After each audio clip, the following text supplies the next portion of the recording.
નમસ્કાર વિદ્યાર્થી મિત્રો, હવે આપણે ધોરણ 11 માની અંદર 9મા પ્રકરણમાં આગળ વધીએ યુનિટ 2 તરીકે કે રાષ્ટ્રીય આવક અને રાષ્ટ્રીય પેદાશ બંને વચ્ચે શું ભેદ છે। દેખીતી રીતે રાષ્ટ્રીય આવક એક રાષ્ટ્રીય પેદાશ માનવામાં આવે છે, પણ અર્થશાસ્ત્રની પરિભાષામાં બંનેને જુદા ગણવામાં આવે છે કે નેશનલ ઇન્કમ પણ જુદું છે, નેશનલ ગ્રોથ પણ જુદું છે। તો મિત્રો, રાષ્ટ્રીય આવકમાં અને રાષ્ટ્રીય પેદાશમાં પહેલો તફાવત છે, બંનેનો અર્થ આપણે જાણીશું કે વર્ષ દરમિયાન દેશના ઉત્પાદનના ચારેય સાધનો જેવા કે જમીન, મૂડી, શ્રમ અને નિયોજન, આ ચારેય સાધનોના ઉપયોગ બદલ તેમને જે વળતર મળે છે, એ વળતર મળે એના કુલ સરવાળાને આપણે રાષ્ટ્રીય આવક કહીએ છીએ।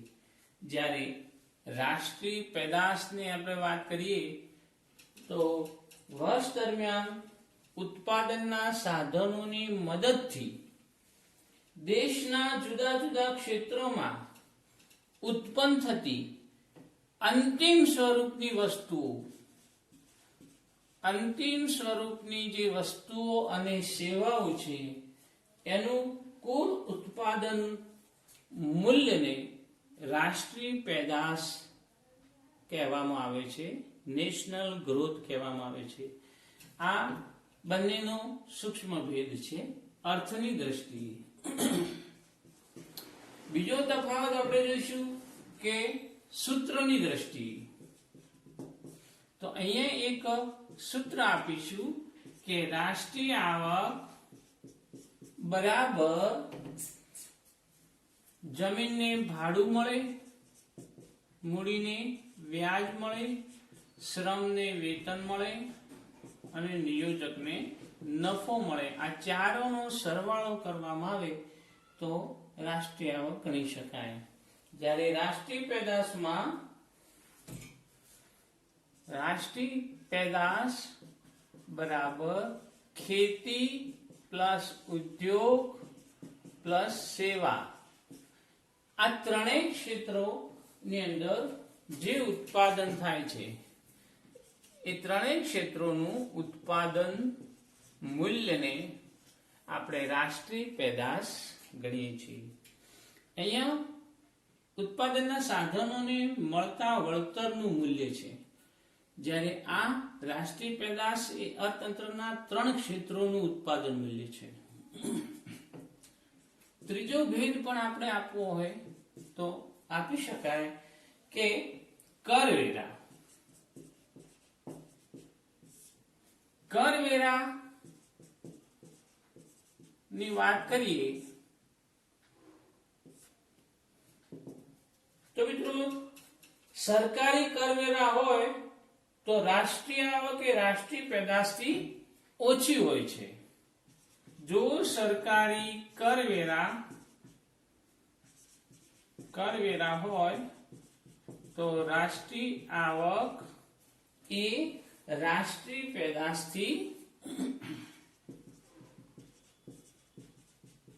ઓછી હોય છે, ઓછી હોય, આ યાદ રાખજો, રાષ્ટ્રીય આવક એ પેદાશ કરતા ઓછી હોય। પરંતુ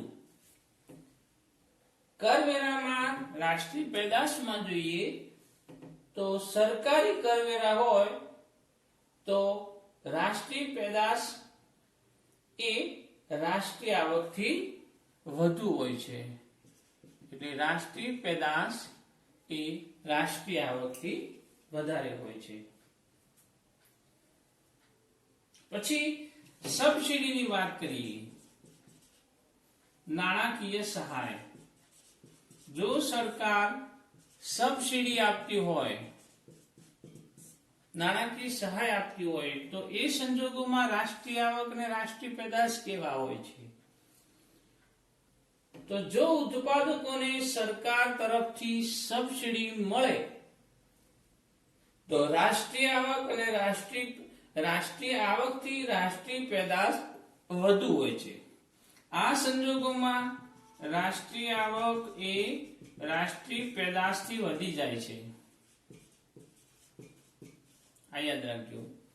જ્યારે સબસિડી મળે ત્યારે જો દેશના ઉત્પાદકોને સરકારની સબસિડી મળે તો રાષ્ટ્રીય પેદાશ એ રાષ્ટ્રીય આવકથી ઓછી થઈ જાય છે. આ સબસિડીની વાત છે. પાંચમી બાબત છે સરકારી હસ્તક્ષેપ.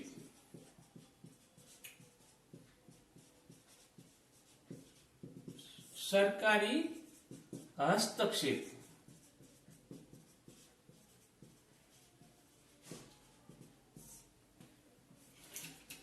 તો મિત્રો સરકારી હસ્તક્ષેપની વાત કરીએ તો કે રાષ્ટ્રીય આવકમાં સરકારી હસ્તક્ષેપ અથવા વિદેશ વેપાર જો ન હોય, યાદ રાખજો, ન થતો હોય તો રાષ્ટ્રીય આવક અને રાષ્ટ્રીય પેદાશ સરખા થાય છે. સરકારનો કોઈ હસ્તક્ષેપ ન હોય અથવા કોઈ વિદેશ વેપાર ન થતો હોય તો રાષ્ટ્રીય આવક અને રાષ્ટ્રીય પેદાશ બંને સરખા થાય છે. જ્યારે અહીંયા રાષ્ટ્રીય પેદાશની અંદર કરવેરા અને આયાત નિકાસ બિલકુલ ન હોય અથવા આયાત નિકાસ જો થતો હોય, સરકારી હસ્તક્ષેપ પણ થતો હોય અને વિદેશ વેપાર એટલે આયાત નિકાસ પણ થતી હોય તો રાષ્ટ્રીય પેદાશ અને રાષ્ટ્રીય આવક બદલાઈ જાય છે. એટલે સરકારી હસ્તક્ષેપ અને વિદેશ વેપાર આયાત અને જો હોય, અહીંયા ન હોય, અહીંયા હોય તો રાષ્ટ્રીય આવક અને રાષ્ટ્રીય પેદાશ બદલાઈ જાય છે, અલગ અલગ થઈ જાય છે. તો મિત્રો અહીંયા આપણે ટૂંકમાં જ રાષ્ટ્રીય આવક અને રાષ્ટ્રીય પેદાશની વાત કરી છે. તો અહીંયા તફાવતની દ્રષ્ટિએ પણ ભિન્ન લાગે છે. અહીંયા ઉત્પાદનના સાધનોને જે વળતર મળે છે તે રાષ્ટ્રીય આવક ગણી શકાય. અહીંયા અર્થતંત્રના ત્રણેય ક્ષેત્રોની જે વળતર મળે, જે ત્રણેય ક્ષેત્રોમાં જે ઉત્પાદન થાય છે એના અંતિમ સ્વરૂપને રાષ્ટ્રીય પેદાશ કહી શકાય છે. પછી સૂત્રોની દ્રષ્ટિએ રાષ્ટ્રીય આવક એટલે ઉત્પાદનના સાધનોને મળતું ભાડું, વ્યાજ, વેતન, નફાનો સરવાળો છે. જ્યારે અહીંયા રાષ્ટ્રીય પેદાશ એ અર્થતંત્રના ત્રણેય ક્ષેત્રોમાં થતા ઉત્પાદન મૂલ્યનો સરવાળો છે.